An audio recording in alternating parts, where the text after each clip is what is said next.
Muito bem? Vamos falar agora um pouquinho sobre o regime de comunhão universal de bens.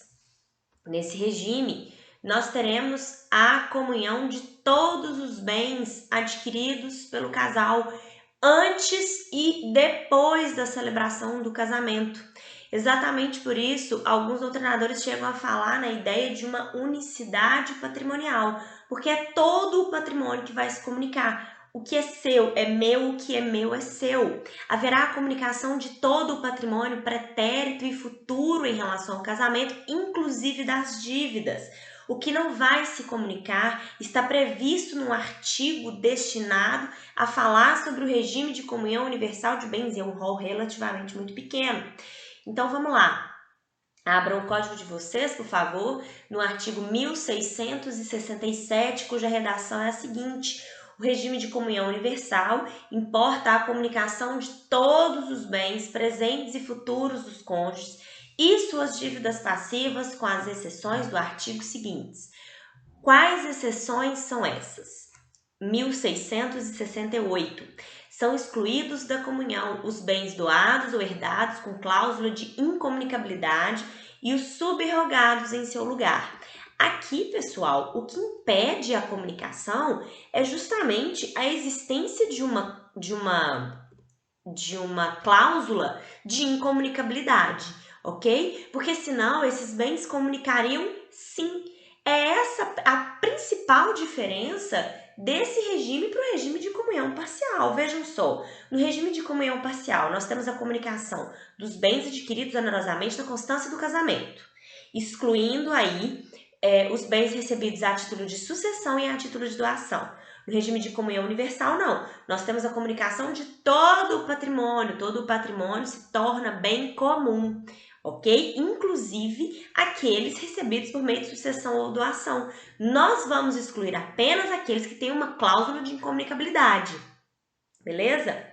Inciso 2º, excluem-se da comunhão os bens gravados de fideicomisso e o direito do herdeiro fideicomissário antes de realizada a condição suspensiva.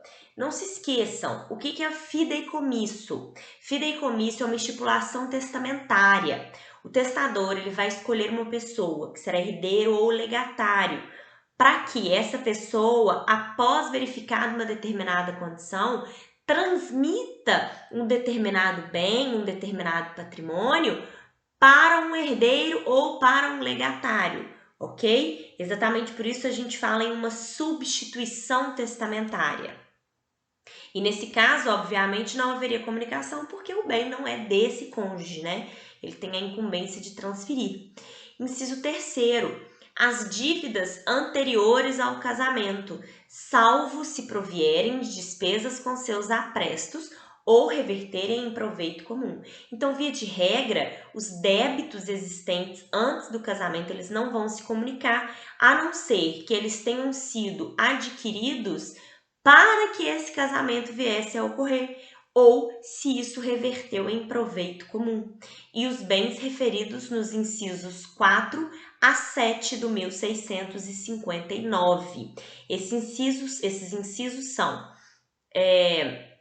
inciso 4º aqui, as obrigações provenientes de atos ilícitos, os bens de uso pessoal, livros e instrumentos de profissão, o provento do trabalho pessoal de cada cônjuge, que é o salário, e as pensões, meios-soldos, montepios e outras rendas semelhantes, ok? Então, aqui nós temos as exceções previstas no artigo 1668. Dei uma lida nesse artigo para que vocês não tenham dúvida em relação ao que vai comunicar e ao que não vai, ok? No regime de comunhão universal. Então, é isso. Eu vou finalizar essa pequena aula por aqui.